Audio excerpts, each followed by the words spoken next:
Voilà, donc je vais aborder maintenant la deuxième volet de notre réflexion. Le pain, donc, on a vu tout à l'heure, la vigne, on a commencé à voir. On a commencé à voir que la vigne était l'image de la joie messianique. On verra aussi que c'est aussi l'image du peuple d'Israël.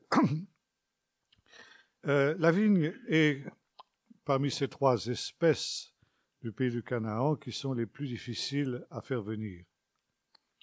Quand les Israélites sont entrés dans le pays promis, c'était, nous est-il dit, le pays où coule le lait et le miel. Et ça, c'est une expression qu'on a du mal un peu à comprendre, parce qu'on ne connaît pas très bien le pays, et pour nous, quand on parle de miel en particulier, c'est forcément du miel d'abeille. Or, les abeilles n'ont été élevées dans le pays d'Israël qu'à partir de l'époque de Salomon. Ce n'est que là qu'on commence à avoir des traces d'une abeille domestique. Il pouvait y avoir des abeilles sauvages, mais en général, ce n'était pas tellement exploité.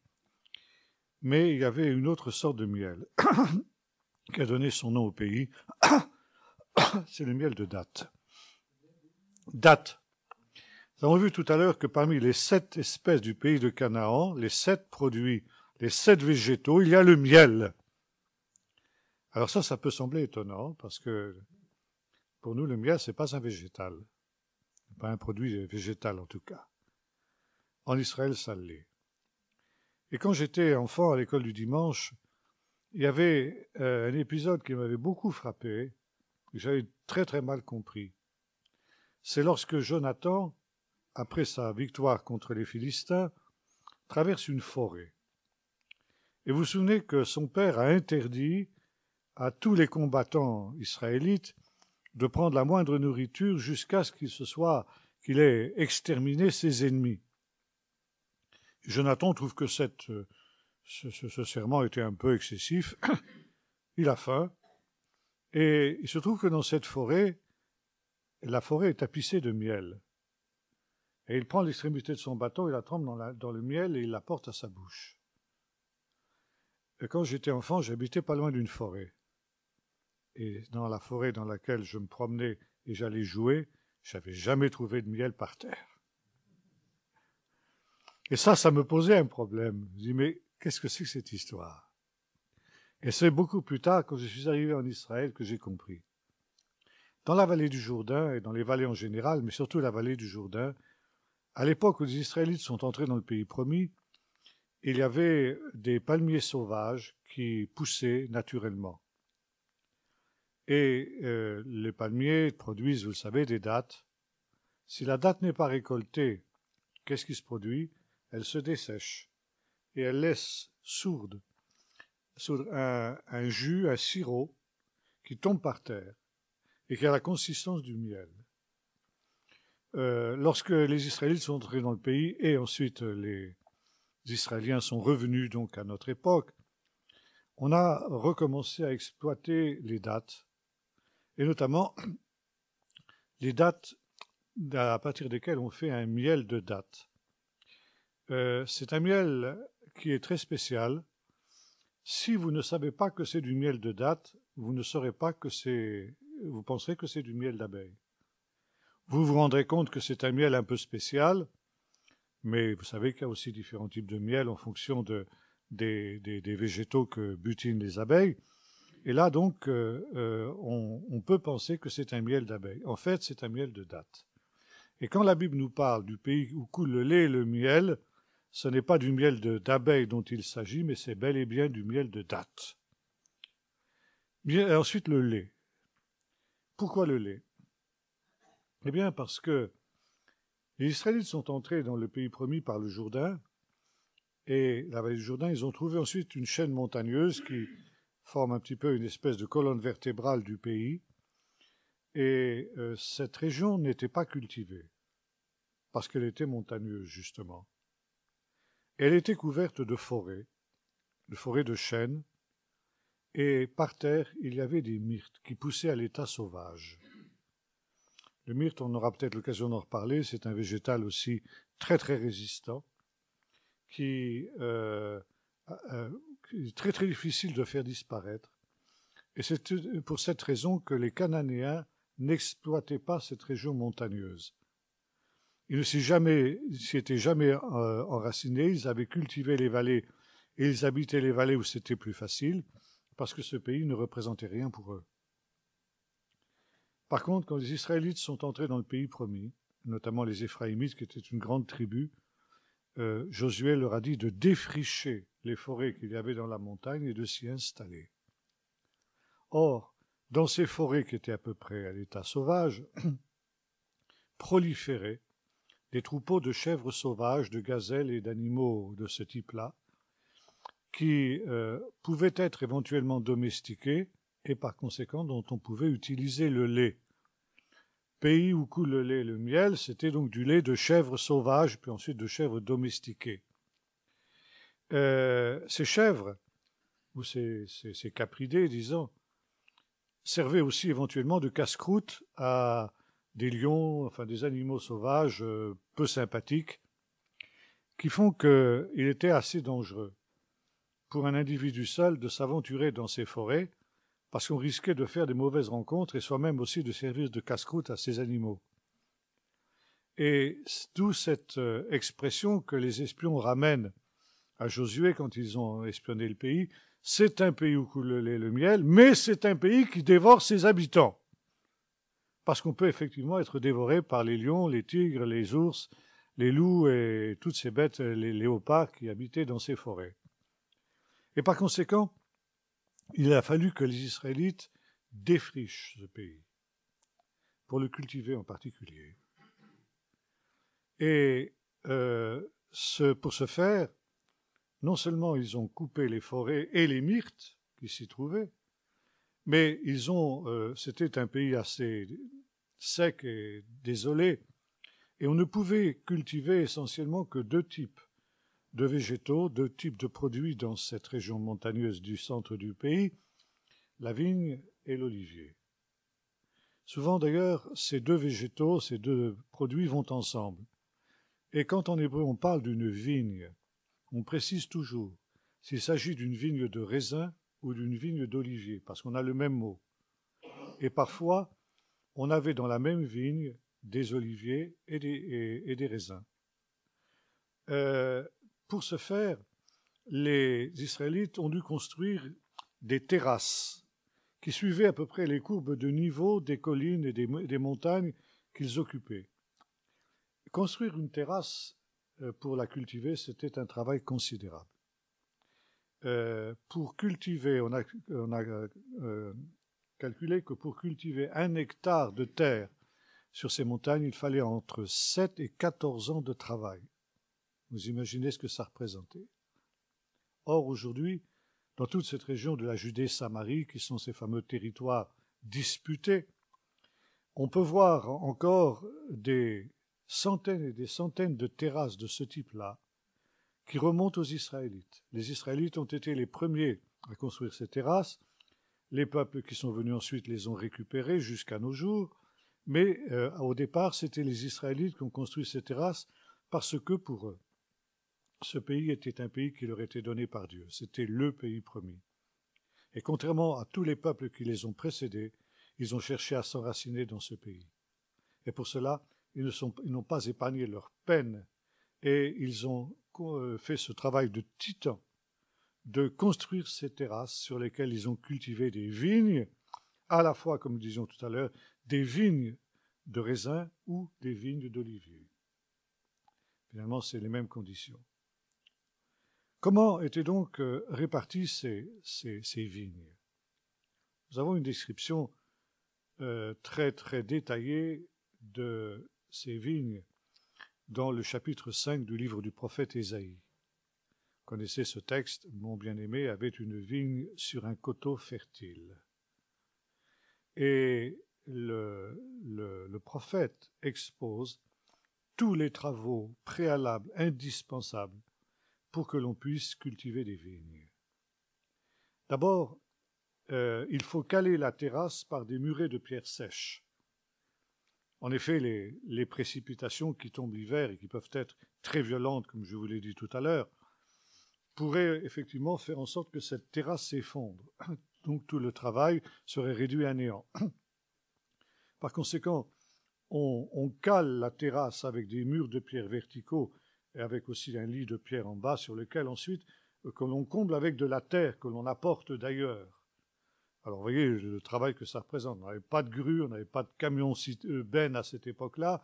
Tout se faisait à la main, avec des chariots tirés par des animaux, etc. Vous imaginez le travail que ça représentait.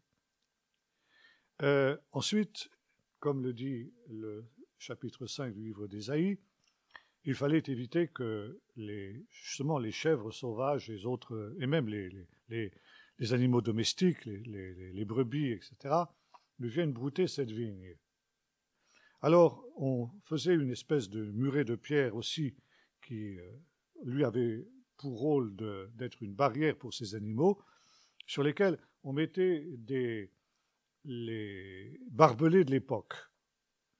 Les barbelés de l'époque, c'était des grosses épines qu'on appelle syracosanit en hébreu, qui vraisemblablement est aussi l'épine avec laquelle on a fait la couronne d'épines de Jésus.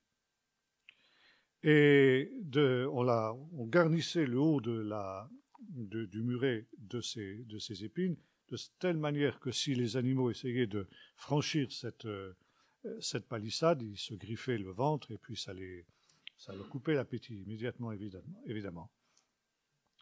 Maintenant, il y avait un autre problème, c'était que pour cultiver quoi que ce soit dans ces régions-là, il fallait de l'eau. Or, de l'eau, eh bien, on l'avons vu, c'était quelque chose de très rare. Et les Israélites sont arrivés dans le pays promis avec une invention révolutionnaire pour l'époque. C'était la citerne. Qu'est-ce que c'est qu'une citerne? C'est un réservoir artificiel, en général creusé dans la roche, ou, disons, placé dans un endroit assez rocheux, que l'on enduisait d'un produit qui l'imperméabilisait. Et autour de cette citerne, on creusait des canaux qui captaient les eaux de pluie quand il y avait les pluies et qui les ramenaient toutes à l'intérieur de la citerne. De telle sorte qu'on pouvait, pendant la saison des pluies, mettre en réserve de l'eau pour la saison sèche. L'eau, évidemment, qui était dans cette citerne était une eau stagnante. Et ce faisant, elle pouvait développer toutes sortes de micro-organismes qui la rendaient difficilement digérable. Aujourd'hui, évidemment, nous ne supporterions pas une eau de ce type-là. À cette époque-là, il y avait une immunité naturelle que les habitants de ces pays avaient, mais quand même, il y avait des limites. Et c'est une des raisons pour lesquelles on plaçait ces citernes dans l'obscurité la plus complète. Ça veut dire qu'on mettait au-dessus de la citerne des grosses pierres qui empêchaient la lumière d'atteindre l'eau. Et lorsque l'eau était ainsi dans l'obscurité, les micro-organismes se développaient beaucoup moins. Mais néanmoins, c'était quand même pas une eau excellente. Et on compare souvent dans la Bible cette eau stagnante des citernes avec les eaux vives, ce qu'on appelle les eaux vives, qui sont des eaux courantes. Ça veut dire des eaux de rivières ou de torrents ou de sources naturelles qui jaillissent. Et vous vous souvenez notamment de ce texte de Jérémie, dans le chapitre 1 ou 2, je crois, où le Seigneur dit par la bouche du prophète, parlant du peuple d'Israël, « Ils m'ont abandonné, moi qui suis une source d'eau vive, pour se creuser des citernes crevassées qui ne retiennent pas l'eau. » Mais, évidemment, dans cette région montagneuse où il n'y avait pas d'eau vive, justement, ils étaient bien obligés de se contenter de l'eau des citernes. Et cette eau que l'on buvait quand on n'avait pas d'autre choix, on pouvait en tout cas l'utiliser pour l'irrigation.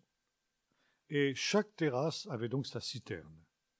Vous trouvez ça aussi dans le chapitre 5 du livre du prophète Ésaïe, où il est question que le Seigneur a planté Israël comme une vigne. Il l'a abrité par ce muret pour empêcher que les animaux la broutent, et il a creusé une citerne pour l'irriguer. Et à partir de la citerne, on creusait des canaux qui amenaient l'eau à l'endroit où on avait besoin, à l'endroit où on plantait justement les ceps de vigne ou les plants d'olivier. Ça, c'était un autre point. Une autre nécessité indispensable dans les vignes, c'était la tour.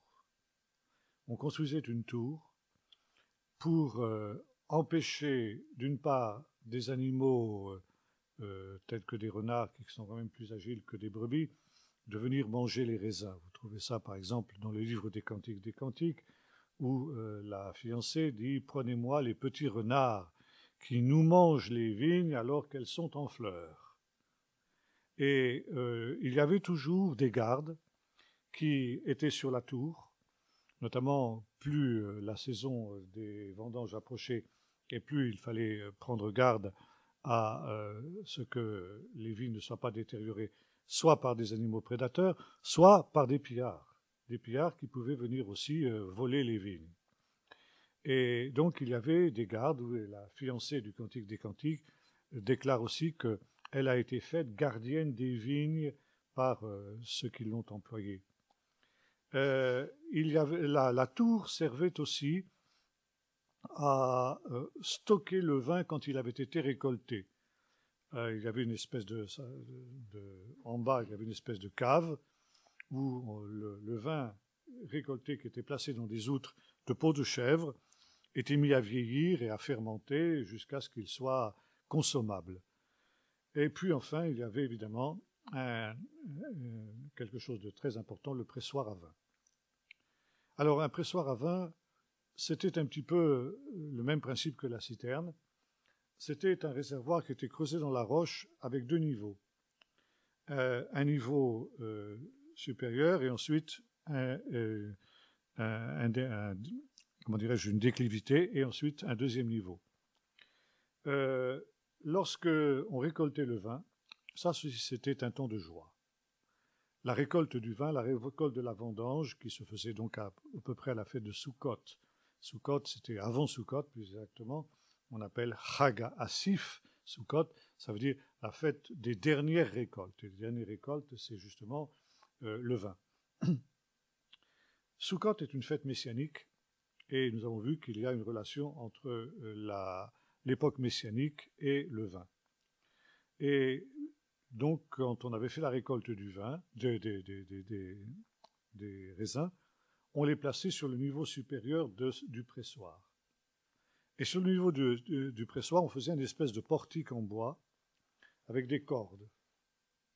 Et entre les deux niveaux, on mettait des épines semblables à celles qu'on mettait sur les murets pour empêcher les animaux de venir brouter la vigne. Et ce rideau d'épines servait de passoire, de telle manière que quand le vin était foulé, le jus pouvait passer entre les épines, mais la pulpe du raisin était retenue par ces mêmes racines. Et le fait de fouler le grain, de fouler le raisin, c'était un travail assez pénible. C'est un travail qu'on effectuait avec plusieurs fouleurs. Ça dépendait de l'importance du pressoir. En général, le minimum c'était 2, il pouvait y avoir 3, 4, 5 éventuellement personnes qui foulaient le grain en même temps. On le faisait avec les pieds et les pieds nus. Pourquoi ? Pourquoi ne faisait-on pas avec, par exemple, une meule, comme l'avons vu tout à l'heure, pour le grain ? Eh bien, tout simplement parce qu'il faut que la pression sur le grain de raisin soit suffisante pour l'écraser et pour en faire jaillir le jus, mais à l'intérieur du grain, il y a un pépin. Et si le pépin est broyé, il va répandre avec le jus un produit qui est extrêmement amer et qui va rendre le vin pratiquement imbuvable. Donc il faut une pression suffisante pour écraser le grain, mais pas suffisante pour écraser le pépin qui est à l'intérieur. C'est pourquoi on le faisait avec les pieds. Alors, cela se produisait de la manière suivante. Ceux qui foulaient se suspendaient à la corde pour ne pas glisser quand ils foulaient le grain. Et là, donc, eh bien, ils piétinaient pendant plusieurs heures jusqu'à ce qu'ils n'en puissent plus. Et là, une nouvelle équipe prenait le relais de ceux qui étaient complètement épuisés. Et pour donner du courage à ceux qui foulaient le grain, on chantait. Et l'on chantait des cantiques qui étaient appropriés pour le temps des vendanges, que l'on appelle en particulier les psaumes sur la guitite, Gittite, ça vient du mot gat en hébreu qui signifie pressoir à vin. Et par conséquent, les psaumes qui portent ce titre, que vous avez déjà rencontré dans votre psautier, à chanter sur la gittite, étaient des psaumes qui étaient spécialement composés pour le moment où l'on foulait les raisins. Et donc, quand on foulait les raisins, le jus passait donc au travers de cette barrière d'épines dont je vous ai parlé tout à l'heure et tombait dans le réservoir qui était situé en bas, où il était ensuite récolté et placé dans des outres qui ensuite étaient placées dans la tour que j'ai évoquée tout à l'heure. Et là donc, nous avons toute une symbolique que l'on retrouve souvent évoquée dans la Bible. Et le temps des vendanges a deux significations totalement opposées. D'abord, en relation avec le temps messianique dont je vous ai parlé, donc un temps de joie. Et de la même manière que le temps de la moisson, qui est aussi un travail très dur, nous l'avons vu tout à l'heure, est un temps qui symbolise la venue du Messie, la venue du temps messianique, de la même manière, le fait de fouler le grain, le raisin, est aussi un symbole et une image de la joie messianique et du temps messianique. Et c'est pourquoi les psaumes qui sont à chanter sur la gittite sont des psaumes de réjouissance et de joie. Mais le temps des vendanges peut avoir aussi une signification diamétralement opposée, et pourtant complémentaire. Elle peut être le symbole du jugement de Dieu. Le jus du raisin, qu'on appelle tirosh en hébreu, ça veut dire le grain qui était juste pressé et qui était considéré comme le vin le meilleur, le vin qui n'avait pas encore fermenté. Et ça, c'était le plus apprécié de tous les vins. Mais il était aussi, il ressemblait à du sang, surtout quand c'était bien sûr des raisins noirs, ce qui était le plus fréquent en Israël à cette époque-là. Il y avait peu de vin blanc à cette période. Et par conséquent, c'était l'image, le fait de fouler aux pieds, c'était aussi un symbole de jugement. Nous étions avec notre frère Canon à un dernier voyage, on a vu justement ces fameux pieds. Et là, c'est une découverte tout à fait extraordinaire qui est tout à fait récente et qui est très peu connue. Un archéologue israélien, il s'appelle le professeur Adam Zartal, malheureusement décédé le jour où nous sommes arrivés là-bas. C'était pour nous un coup terrible.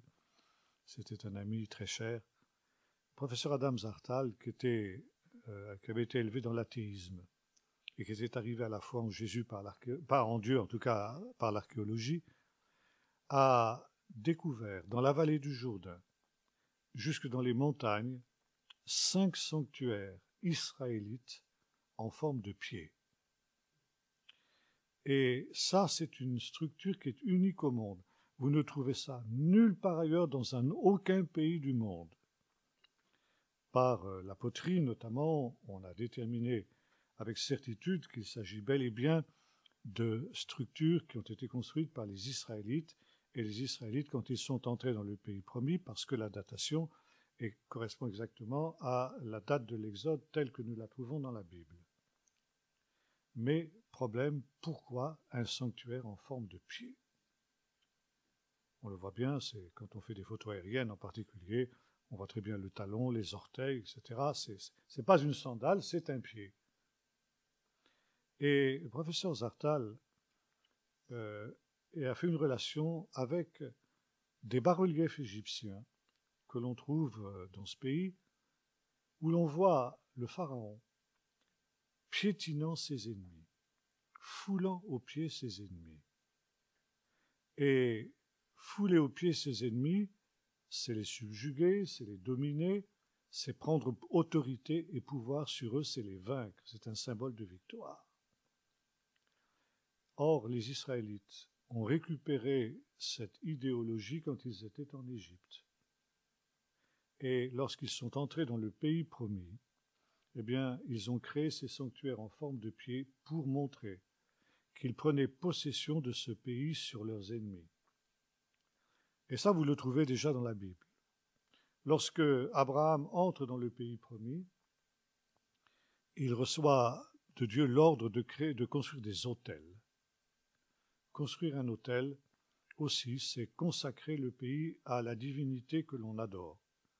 Chaque nation, chaque pays avait son Dieu. Et quand on passait une frontière, en général, on rencontrait un sanctuaire. Comme aujourd'hui, on trouve des postes de douane, ça n'existait pas à l'époque, mais on trouvait aux frontières, en général, des sanctuaires. Par exemple, Jéroboam a construit 2 sanctuaires à la frontière nord de son pays, à Dan, et à la frontière sud, à Bethel. Et on retrouve aussi dans le pays de Juda des autels à Beersheba, qui était la limite sud, la frontière sud du pays. Ça veut dire que quand on rencontrait un autel à tel ou tel dieu, par exemple, on savait qu'on entrait dans son pays. En construisant des autels, Abraham consacre le pays à son Dieu. Dieu va être le Dieu de ce pays de Canaan. Et lorsque les Israélites entrent dans le pays, ils construisent à leur tour des autels. Ça veut dire qu'ils consacrent le pays qu'ils viennent de conquérir à leur Dieu. C'est une conquête spirituelle en même temps qu'une conquête militaire. Mais ces sanctuaires, au centre duquel il y a ces autels, sont construits en forme de pied. Et ça aussi, ça remonte à l'époque d'Abraham. Dieu dit à Abraham, quand il construit ses autels, parcours ce pays en long, en large et en travers, si j'ose dire, du nord au sud, de l'est à l'ouest. Ça veut dire qu'en parcourant le pays avec ses pieds, Abraham en prend spirituellement possession. Et lorsque Josué va rentrer dans le pays promis, Dieu lui dit la même chose.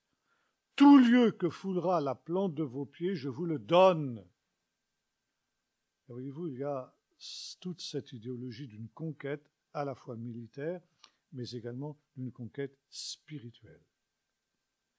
Et c'est la raison pour laquelle ces sanctuaires sont construits en forme de pied, parce qu'ils indiquent la prise de possession du peuple d'Israël, du pays qui lui a été donné par Dieu. Ce pays, je vous le donne pour toujours. Vous avez la même idée dans le psaume 110, par exemple. Ce psaume 110, où il nous est dit « Assieds-toi à ma droite jusqu'à ce que je fasse de tes ennemis ton marchepied ».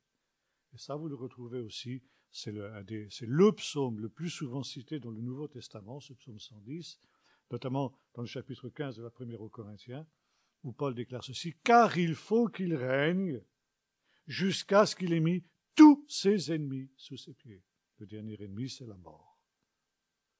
Par conséquent, mettre sous ses pieds quelque chose, c'est prendre possession, c'est régner, c'est avoir une victoire. Et fouler aux pieds le grain, c'est aussi le symbole d'une prise de possession sur les ennemis de Dieu. Et les prophètes, par exemple le prophète Joël, et puis on retrouve ça aussi bien sûr dans le livre de l'Apocalypse de Jean, où nous voyons la vendange, le temps de la vendange de Dieu, où le Seigneur va fouler aux pieds les grappes qui sont dans le pressoir et qui représentent toutes les nations qui se sont opposées à lui, qui se sont opposées à son plan, qui se sont opposées au peuple d'Israël.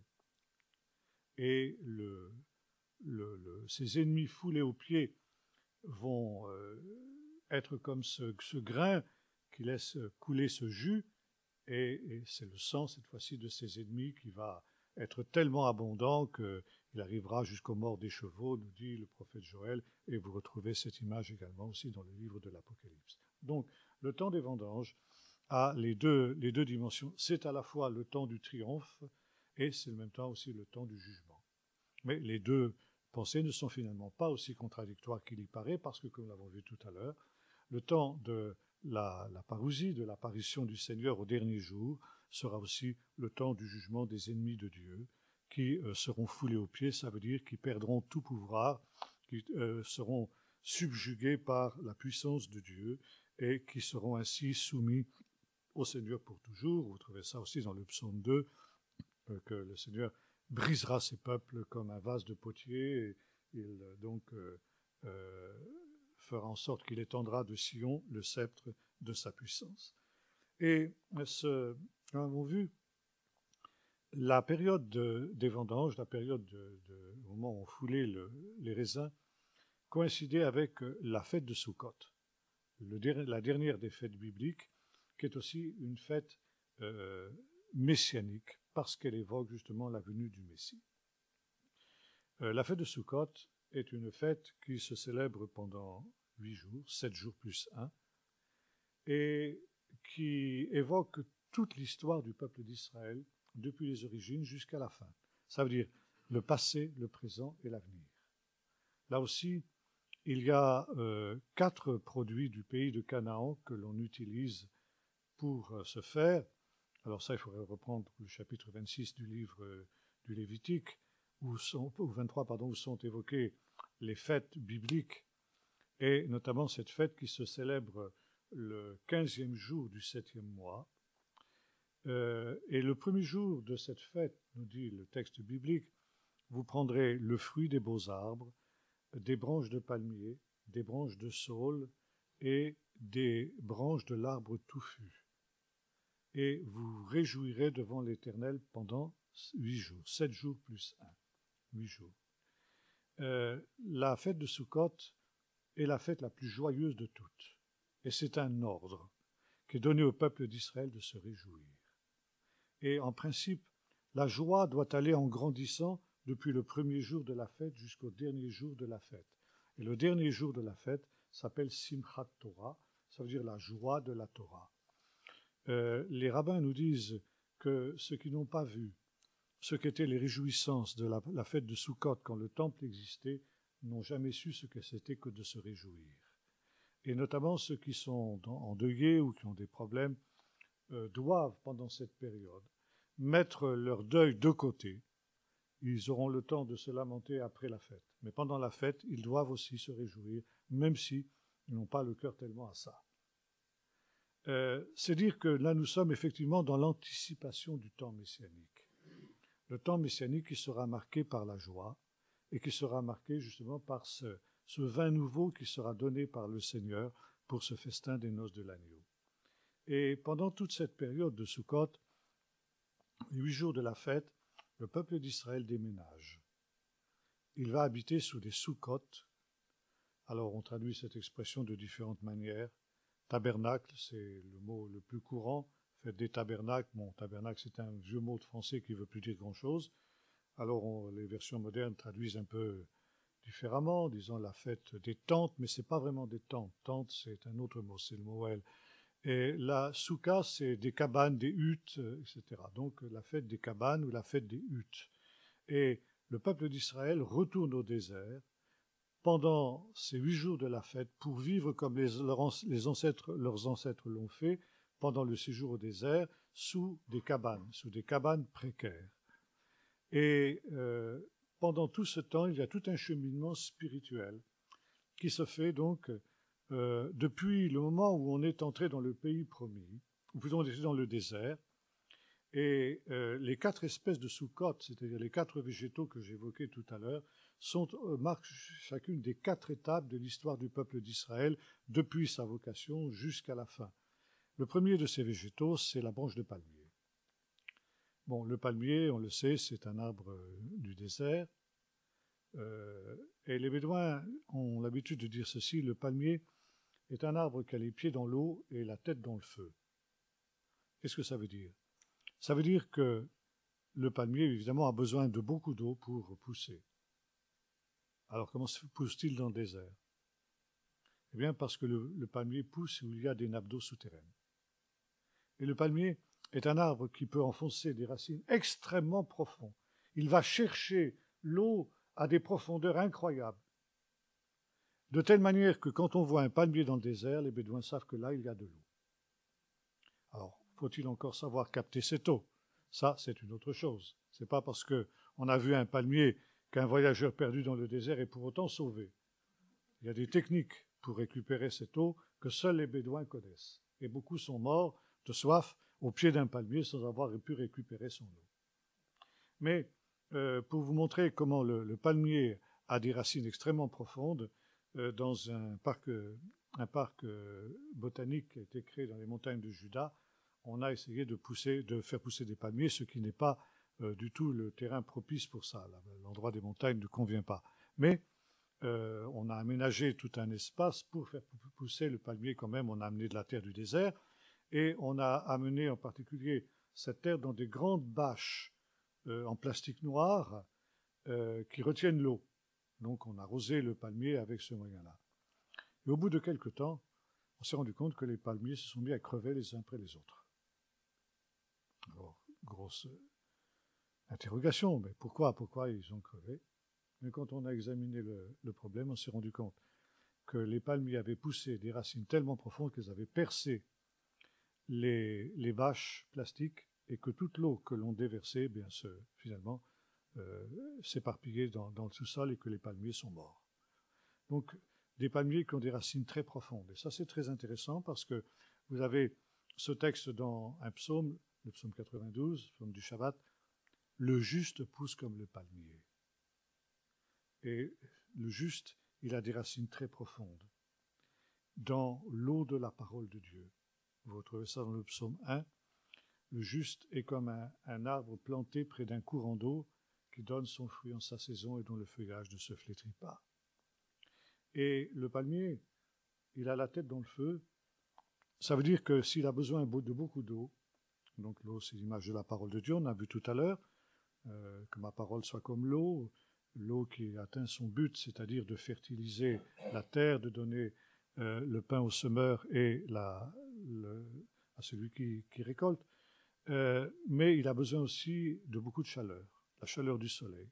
Donc il a la tête dans le feu, ça veut dire qu'il a besoin de la chaleur du soleil. C'est pourquoi il est l'arbre du désert par excellence.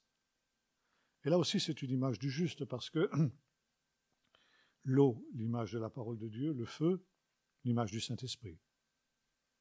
Et voyez-vous, dans la vie du croyant, dans la vie de nos églises, il faut cet équilibre entre l'eau et le feu, la parole de Dieu et le Saint-Esprit. Si il n'y a que l'eau, s'il n'y a que l'enseignement de la parole de Dieu, la lettre tue, et par conséquent, le peuple de Dieu se dessèche. Et s'il n'y a que le feu, le Saint-Esprit, c'est l'illuminisme, et on peut aller à tout vent de doctrine. Et c'est pourquoi dans l'Église, Dieu a placé à la fois des prophètes et des docteurs.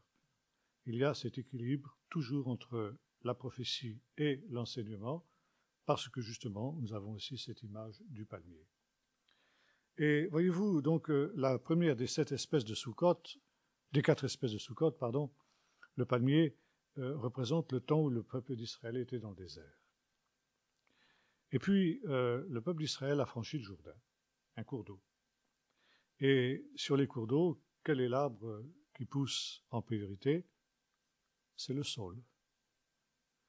Et là, les Israélites ont rencontré les saules. Et c'est pourquoi la deuxième espèce de Sukkot, c'est le saule, qui après le séjour au désert évoque la traversée du Jourdain, à pied sec d'ailleurs, comme nous est rapporté dans le livre de Josué. Et lorsque le peuple d'Israël a franchi le Jourdain, qu'il s'est enfoncé dans ces montagnes, qu'il a défrichées, qu'il a cultivées, comme nous avons vu tout à l'heure, alors il a trouvé les myrtes. Et la troisième des 4 espèces de Sukkot, c'est le myrte. Ça n'est pas dit expressément dans le texte biblique lui-même. Il est question de l'arbre touffu, tout simplement. Tout comme du fruit des beaux arbres. Alors c'est quoi l'arbre touffu et le fruit des beaux arbres? Selon la tradition juive, c'est Salomon, le roi sage par excellence, qui a identifié ces 2 espèces qui étaient restées dans le flou dans le texte biblique. Il nous est dit, dans le premier livre des rois, chapitre 8, que Salomon, dans sa grande sagesse, cette sagesse qui surpassait celle des rois de l'Orient, a parlé sur tous les arbres, depuis le cèdre du Liban jusqu'à l'hysope qui pousse dans le creux des rochers. Donc depuis le plus grand des arbres, le cèdre du Liban, jusqu'au plus petit, l'hysope. Et par conséquent, grâce à cette sagesse et du fait qu'il ait parlé sur tous les arbres, Salomon a pu identifier les deux espèces qui manquaient. Et donc, l'arbre touffu, c'est le myrte. Ce myrte, qui, nous l'avons vu, pousse à l'état sauvage et qui est extrêmement résistant. Si on le coupe, eh bien, si on ne veille pas, il repousse. Et même si on le brûle, il peut repousser. C'est vous dire s'il est résistant. Et c'est pourquoi le myrte représente deux symboles dans la tradition juive.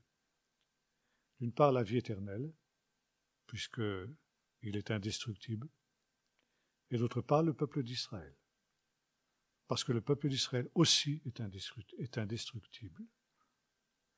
Et lorsque nous lisons, par exemple, le chapitre 8 du livre du prophète Ésaïe, le prophète annonce l'invasion des Assyriens qui vont venir pour ravager le pays, et cela risque de provoquer alors un retour au statu quo ante. Le pays cultivé va revenir à l'état sauvage, les myrtes vont repousser, et par conséquent, les chèvres sauvages vont à nouveau proliférer. Et si bien que le peuple d'Israël va devoir changer de régime alimentaire, d'un peuple d'agriculteurs, il va devoir redevenir, jusqu'à ce qu'il ait à nouveau défriché le pays après le départ des ennemis, il va devoir redevenir un peuple d'éleveurs. Donc manger de la crème et du miel et du lait jusqu'au moment où le pays redeviendra fertile. C'est aussi en rapport avec la déportation à Babylone. Et dans le livre du prophète Zacharie, nous trouvons un épisode très intéressant où le prophète a une vision. Il voit 4 cavaliers qui sont parmi les myrtes. Et l'ange parle à ces cavaliers, dit au Seigneur, eh bien, qui sont-ils? Eh bien, ce sont ceux qui vont répandre la colère de Dieu sur les nations, qui ont dispersé Jérusalem. Et ils sont parmi les myrtes. Pourquoi? Parce que pendant les 70 ans d'exil, le pays est resté désert. Et les myrtes ont repoussé. Et les myrtes, au milieu desquels se trouvent ces 4 cavaliers, et la promesse qu'on entre dans une reconquête du pays, comme du temps de Josué. Il va falloir redéfricher le pays pour pouvoir à nouveau le rendre fertile. Mais en même temps, c'est le symbole du fait que le peuple d'Israël est indestructible. Le myrte, c'est le symbole de cette éternité d'Israël, comme c'est l'image de la vie éternelle. Et puis enfin, la dernière des 4 espèces, le fruit des beaux arbres. Et Salomon, sur la tradition, a identifié ce fruit des beaux arbres avec ce qu'on appelle en français un cédra. Alors cédra, on ne sait pas trop ce que c'est, nous, ici, parce que c'est un arbre méditerranéen essentiellement. On le trouve sur la côte sud, la côte d'Azur, etc., côte méditerranéenne, et en Corse, pour ce qui est de la France en tout cas. Le cédra, c'est une sorte de gros citron qui n'est pas comestible, mais qu'on utilise pour faire de la confiture. Et c'est un fruit qui est doré, donc qui représente un fruit d'or, et par conséquent qui représente le fruit de l'arbre de vie dans la tradition juive.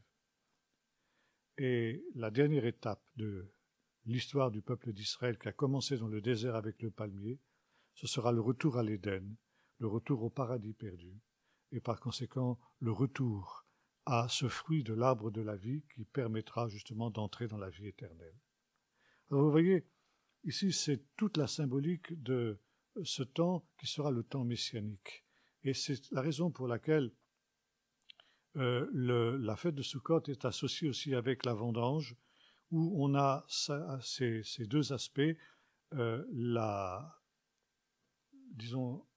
joie messianique, quand on aura retrouvé justement et ces myrtes, la vie éternelle, et l'arbre de la vie, c'est-à-dire le paradis perdu, que la terre qui a été un désert à cause du péché de ses habitants redeviendra, comme l'ont annoncé les prophètes, un jardin d'Éden. Et pendant cette fête, on anticipe ce temps-là. Mais ce sera aussi un temps de jugement pour les méchants qui seront foulés aux pieds, qui seront dominés, et précisément parce que les ennemis du Seigneur ont été mis sous ses pieds, foulés aux pieds par ses pieds, eh bien, il n'y aura plus d'ennemis, il n'y aura plus d'adversaires, et par conséquent la joie du peuple d'Israël sera complète. Et c'est la raison pour laquelle cette fête est la fête de la joie, parce que, bien qu'on ne soit pas encore dans l'époque messianique, on anticipe déjà ce temps messianique. On vit un petit quelque chose, en quelque sorte, de ce temps messianique, et par conséquent, on se réjouit d'une joie totale, d'une joie complète, qui sera comme celle qui sera manifestée au dernier jour. Voilà donc ici pour ce qui est de la vigne. C'est aussi l'image de l'exil et du rassemblement, et en même temps aussi la joie de la présence de Dieu.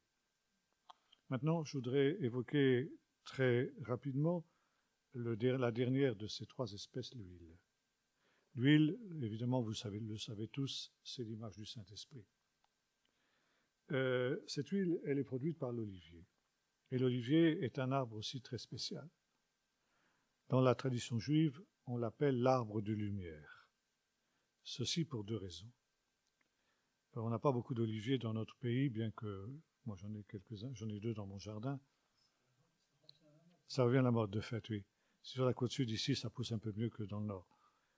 Mais l'olivier, si vous le regardez bien, si vous soulevez ses feuilles, vous allez constater que le dessous des feuilles est doré, et argenté, pardon.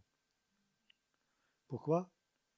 Parce que dans les pays chauds, ce n'est pas trop le cas ici, mais dans les pays chauds, en plein été, dans les heures les plus chaudes du jour, eh bien, l'olivier tourne ses feuilles à l'envers pour présenter au soleil la partie argentée, qui agit comme un miroir et qui reflète, qui renvoie les rayons du soleil. Ça veut dire que l'olivier, avec ses feuilles, se protège de la chaleur du soleil en renvoyant cette lumière par l'intermédiaire de ses feuilles. De telle sorte que si vous visitez une vigne d'olivier, comme je vous ai dit tout à l'heure, l'olivier est aussi cultivé dans les mêmes conditions que la vigne sur les terrasses que j'ai évoquées. Si vous visitez une vigne d'olivier en été à l'heure du midi, vous avez l'impression que tous ces oliviers sont en feu. D'où l'expression l'arbre de la lumière. Une autre raison pour laquelle on appelle l'olivier l'arbre de la lumière, c'est parce qu'avec l'huile des olives, on fabrique de l'huile pour brûler dans les lampes. Donc, l'olivier sert pour donner de l'huile. Vous vous souvenez du chapitre 4 du livre du prophète Zacharie, où le prophète voit cette menorah qui est tout en or et qui est directement alimentée en huile par deux oliviers qui sont à la droite et à la gauche de l'olivier et qui sont connectés avec les lampes du chandelier pour pouvoir les éclairer. Par conséquent, ici, l'olivier est directement en relation avec la lumière. Et c'est la raison pour laquelle il est aussi une image du Messie. Et un des noms du Messie dans la tradition juive, c'est Néara, ça veut dire la lampe. Le Messie, la lampe. Pourquoi le Messie est-il appelé la lampe? Pour deux raisons. D'abord parce que dans le récit de la Genèse, il nous est dit qu'au commencement, il y a eu la lumière. Dieu a créé la lumière. Or, les sources de lumière, le soleil, la lune et les étoiles, n'ont été créées que le 4e jour de la création. Question, d'où vient la lumière qui est apparue au premier jour, si les sources de la lumière n'existaient pas? Et la réponse est la suivante, c'est la lumière du Messie qui existait avant toute chose, qui existait de toute éternité. Et c'est pourquoi le Messie porte le nom de la lampe. Et vous retrouvez ça dans le psaume 132, où il nous est dit que dans les temps de la fin, Dieu suscitera une corne à David, littéralement. Alors ça, on ne traduit pas comme ça, parce qu'en hébreu, en français, ça ferait drôle, une corne. En fait, on traduit par une force, une puissance. La corne d'un animal, d'un bovidé, c'est là que réside sa puissance, n'est-ce pas? Ou même d'un bélier, etc. La corne, c'est la puissance. Donc, il suscitera une corne à David, une lampe, son Messie. Le Messie, la lampe, vous retrouvez ça dans le livre de l'Apocalypse. La Nouvelle Jérusalem n'a pas besoin de soleil ni de lune pour l'éclairer, parce que l'agneau est sa lampe, nous est-il dit. La gloire de Dieu l'éclaire, et l'agneau est sa lampe. Donc ici, l'arbre de la lumière symbolise le Messie. Et il y a un midrash, ça veut dire une petite explication, une exégèse rabbinique très intéressante aussi sur la question du déluge. Le déluge est un retour au statu quo ante, c'est un retour au tohu bohu, au chaos primitif. Et Dieu donc, après le déluge, recrée en quelque sorte la terre qui avait disparu telle qu'elle était quand elle est rendue habitable pour l'homme. Et Noé, on peut dire, c'est un deuxième Adam d'une certaine manière. Et vous vous souvenez que lorsque l'arche s'est posée sur l'Ararat, que les eaux n'ont pas baissé, Noé va à plusieurs reprises envoyer des oiseaux, un corbeau, puis ensuite une colombe, pour voir si les eaux ont baissé. Et les premières fois, la colombe revient, bredouille, si j'ose dire. Et puis, quand Noé l'envoie à nouveau, elle revient avec un rameau d'olivier dans son bec. Et les rabbins ont dit ceci. Ça, c'est une image du Messie, c'est une prophétie messianique. La colombe, c'est l'image du Saint-Esprit. Et l'olivier, c'est le symbole du Messie. Au temps de la fin, quand à nouveau les jugements de Dieu auront atteint la terre, Dieu enverra le Messie par le Saint-Esprit. C'est le Saint-Esprit qui donne le Messie au monde. Et vous vous souvenez de l'annonciation qui nous est rapportée dans le chapitre 1er de l'évangile de Luc, où Gabriel annonce à Marie qu'elle va devenir la mère du Messie, et cette dernière déclare, mais comment cela sera-t-il possible puisque je ne connais pas d'homme? Et l'ange lui répond, le Saint-Esprit viendra sur toi, et la puissance de Dieu te couvrira de son ombre, c'est pourquoi le Saint-Enfant qui naîtra de toi sera appelé le Fils de Dieu. Et voyez-vous déjà, c'est contenu en germe dans cette prophétie messianique que l'on trouve dans cette histoire de la colombe qui apporte le rameau d'olivier dans son bec. Maintenant, il nous est dit ceci, c'est très intéressant, que lorsque l'olive est pressée, et je vais vous expliquer dans quelles conditions, eh bien, elle va donner cette huile. Cette huile, il y a plusieurs catégories d'huile. Bon, là aussi, je vous disais tout à l'heure, le pain, le vin et l'huile, ce sont les produits les plus difficiles à faire venir. D'abord, quand les olives sont mûres, alors il y a deux saisons de maturation pour l'olive. On peut faire une première récolte de l'olive quand elle est verte, ou on peut la laisser mûrir et attendre qu'elle soit noire pour la récolter. Contrairement à ce que beaucoup pensent, les olives vertes et les olives noires ne sont pas deux espèces différentes d'olives, c'est la même olive mais à différents stades de sa maturation.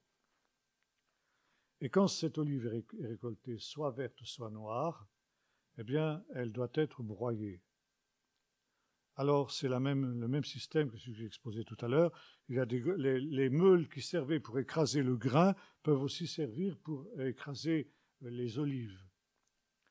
D'ailleurs, vous vous souvenez, ces meules de moulin aussi, Jésus en parlait en disant que si quelqu'un scandalise un de ces petits qui croient en lui, il vaudrait mieux lui attacher une grosse meule et le jeter dans la mer.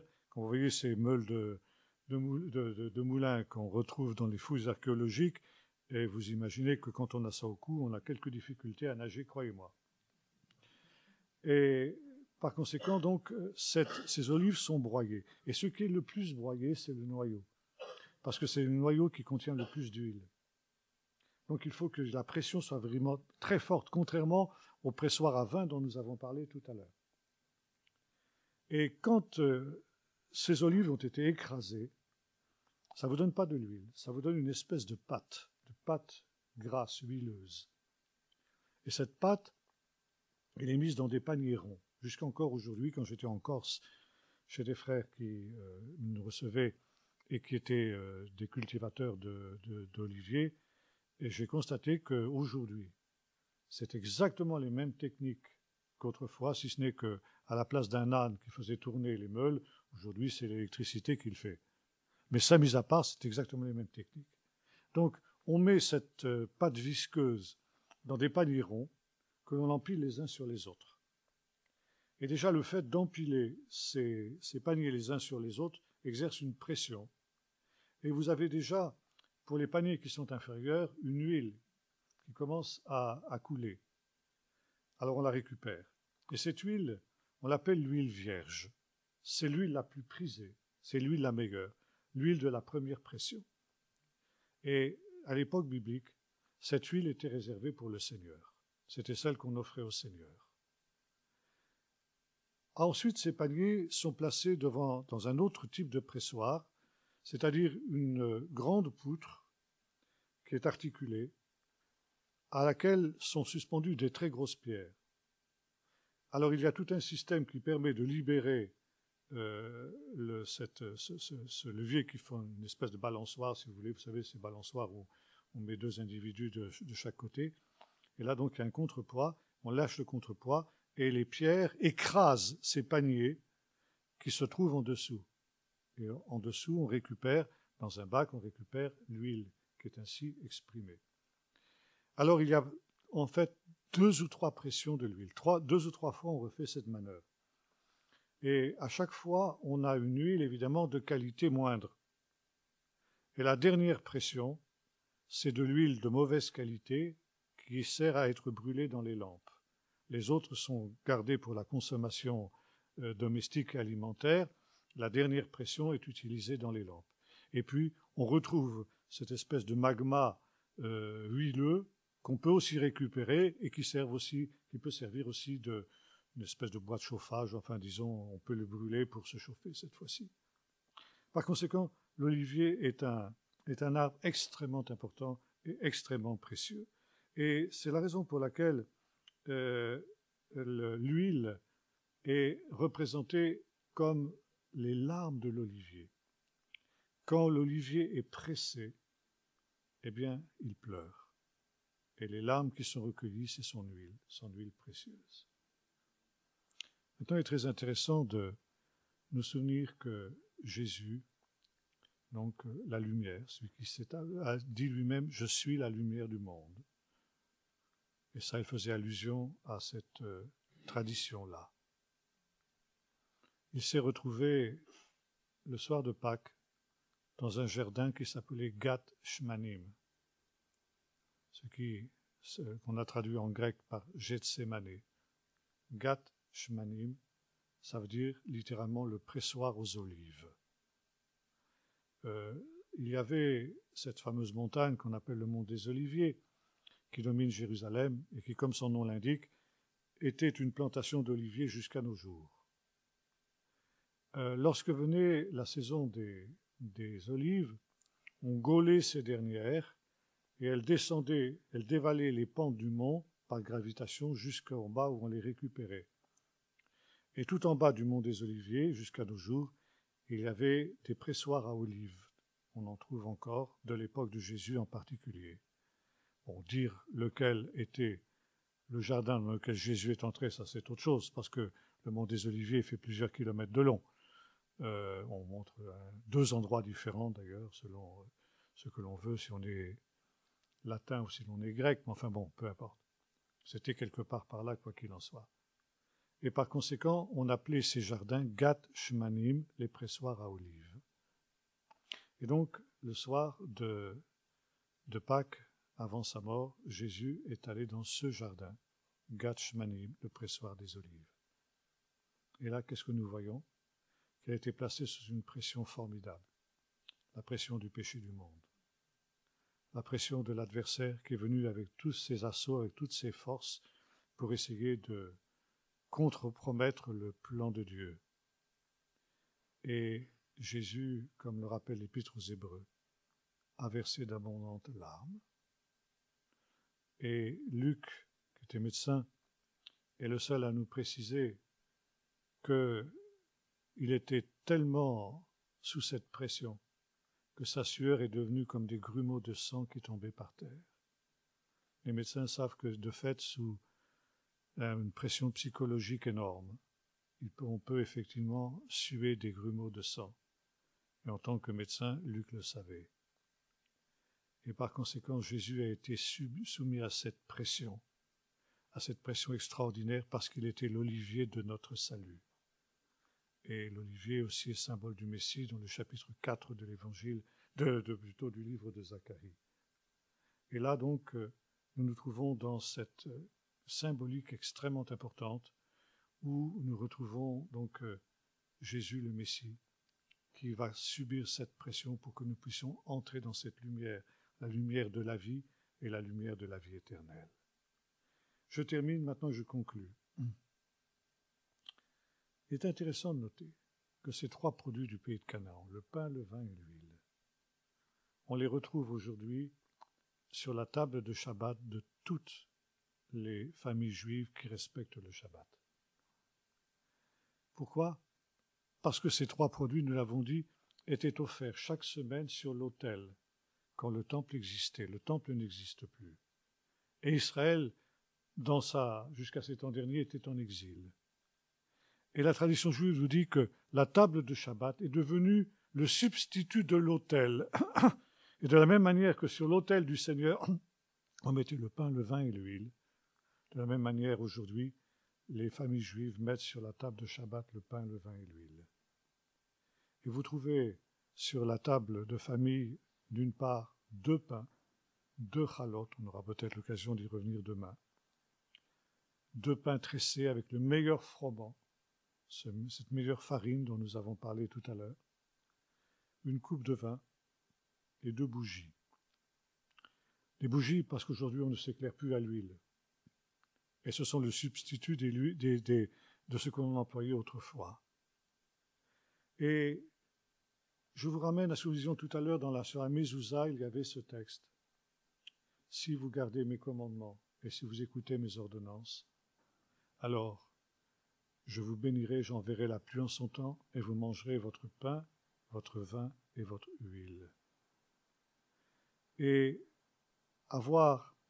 continuer à placer sur la table de famille ces 3 produits du pays de Canaan, c'est à la fois une prière pour que le peuple d'Israël soit ramené dans son pays et une affirmation de foi, un acte de foi qui fait que l'on garde le lien avec la terre d'Israël. Cette terre d'Israël, on ne l'oublie pas. On sait qu'un jour, on y sera rassemblés à nouveau et qu'à nouveau, on offrira au Seigneur ce pain, ce vin et cette huile et qu'on se réjouira pour le bon pays que Dieu nous a donné. Et déjà, par anticipation, le soir du Shabbat, on bénit Dieu pour ce bon pays qu'il nous a donné. Et voyez-vous, nous retrouvons la même chose dans notre Sainte Seine. Notre Sainte Seine, nous avons les 3 choses. Le pain, le vin, et puis, en principe, la présence du Saint-Esprit, ça veut dire l'huile. Et un jour, c'était une annonce qu'il y a cette espérance aussi d'une résurrection, d'une réconciliation entre le ciel et la terre, avec un jugement qui sera le jugement dernier. Comme le peuple d'Israël, nous annonçons ces choses prophétiquement. Il y a donc cette liaison entre l'Église et le peuple d'Israël au travers de la Sainte Seine parce que nous retrouvons ces 3 éléments sur notre table. Et un jour, nous boirons et nous mangerons ces éléments dans le royaume de Dieu, au festin des noces de l'agneau, comme le peuple d'Israël espère le faire. Et ce sera le grand rassemblement final. Et c'est pourquoi aussi, pour échapper au jugement et avoir part à la gloire, il faut s'examiner et se juger soi-même, avec cette espérance, comme le disait la Didaché, Seigneur, périsse ce monde et vienne ton royaume.